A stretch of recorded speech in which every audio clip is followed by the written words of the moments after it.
પાંચમો પ્રશ્ન કરીએ। પાંચમો પ્રશ્ન શું આપેલું છે? એક શંકુ આકારના ખાડા ઉપરના ભાગનો વ્યાસ આપેલું છે, બરોબર। વ્યાસ એટલે શું થાય? ડી કેટલું આપેલું છે આપણને? 3.5 મીટર આપેલું છે। આપણે ચાલુ કરી દઈએ અહીંયાથી આપેલી વિગતો લખવાની।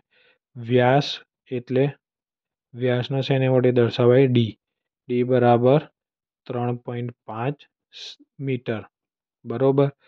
અને ઊંડાઈ કેટલી છે? 12 મીટર। આપણે ઊંડાઈને શેના વડે દર્શાવાય? એચ। ઊંડાઈ એચ બરાબર 12 મીટર છે। તેની ક્ષમતા કિલો લીટરમાં કેટલી થાય? બરોબર।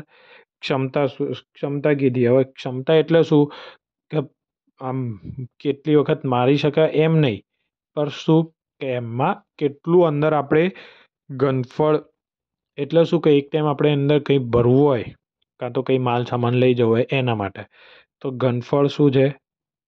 ઘનફળ બરાબર 1/3 પાઈ આરનો વર્ગ એચ। 1/3 પાઈ આર વર્ગ શું છે? આર તો નથી, આપણને અહીંયા ડી આપેલું છે, બરોબર। તો શું કરવાનું? ડી ઉપરથી આર મળી જાય, ડી ભાગ્યા 2, 3.5 ભાગ્યા 2। આપણે શેમાં છે? મીટરમાં જ છે। તો શું 3.5 ભાગ્યા 2 ગુણ્યા 3.5 ભાગ્યા 2, અને એચ કેટલું છે? 12। આનો પોઈન્ટ નીકાળીએ એટલે 1 0, આનો પોઈન્ટ નીકાળીએ એટલે 1 0, અને પાઈ એટલે શું? પાઈની કિંમત 22/7, 22/7 ગુણ્યા 35 ભાગ્યા 20 ગુણ્યા 35 ભાગ્યા 20 ગુણ્યા 12, બરોબર।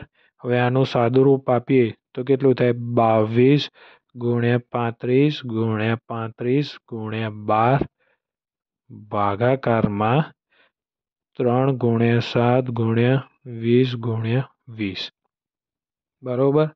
હવે શું કરીશું? આને સાદું રૂપ આપીએ। 7 પંચા 35, બરોબર। 3 ચોક 12। હવે 22 ગુણ્યા 35 ગુણ્યા 20 ભાગાકારમાં 20 ગુણ્યા 20। આ 20થી આ 20 કપાઈ ગયો, તો કેટલો વધ્યો? 22 ગુણ્યા 35 ભાગ્યા 20। આ જે જવાબ મળશે એ શેમાં મળશે? મીટર ક્યુબમાં, બરોબર। તો આનું સાદું રૂપ આપીએ તો શું થાય? 38.5 મીટર ઘન। તો આને શું? ચોખંડું કરી દેવાનું। હંમેશા યાદ રાખવાનું, જે જવાબ આવે એને શું કરવાનું? ચોખંડું કરી દેવાનું।